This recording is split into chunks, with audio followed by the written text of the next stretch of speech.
the Australian Federal Police, AFP, have defended their role in the arrests of the Bali Nine Australian drug gang.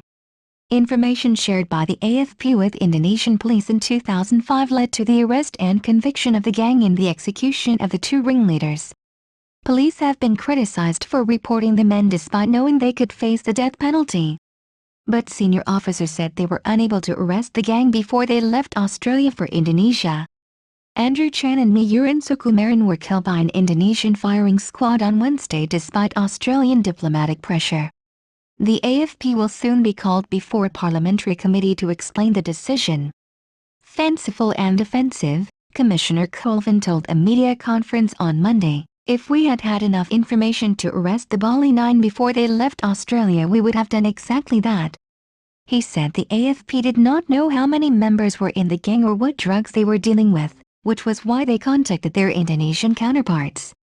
He said media reports that the AFP found out about the gang from a tip-off from the father of one of the gang were incorrect because the AFP already knew about the syndicate.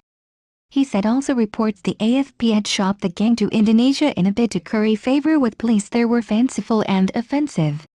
However, he admitted one of the investigating officers asked to be removed from the team because he was upset about the risk the gang members might face the death penalty.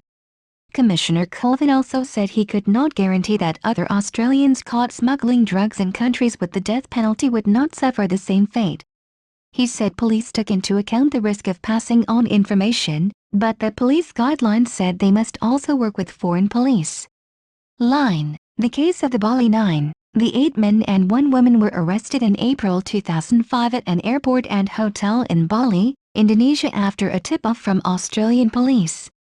They were trying to carry 8.3 kilograms, 18 pounds, of heroin back to Australia.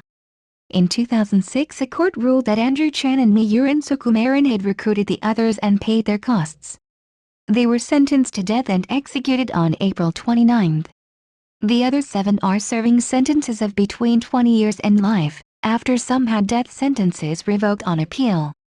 Chan and Sukumaran had repeatedly appealed against their sentences, saying they were reformed characters. Chan taught Bible and cookery classes in prison while Sukumaran became an artist. Line. Agonizing decision. Deputy Commissioner Michael Fallon, who made the decision to share information with Indonesia, said he worried about it at the time and ever since. He said when he made the decision, protecting Australians from drugs was at the forefront of his mind, not Australia's relationship with Indonesia.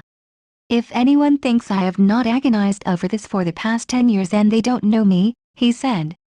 Commissioner Colvin said it was vital Australia worked closely with overseas law enforcement agencies to tackle transnational crime. "It is a hard reality but many of these countries still have a death penalty for these offenses," he said. The AFP receives about 72,000 requests a year via Interpol to share information about suspected criminal activity. In the past 3 years, it has received about 250 such requests from countries that have the death penalty.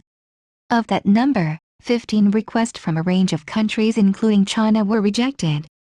Guidelines setting priorities for how the AFP deals with foreign police were strengthened in 2009 and include weighing up the value of such interaction and the risk that suspects could face the death penalty.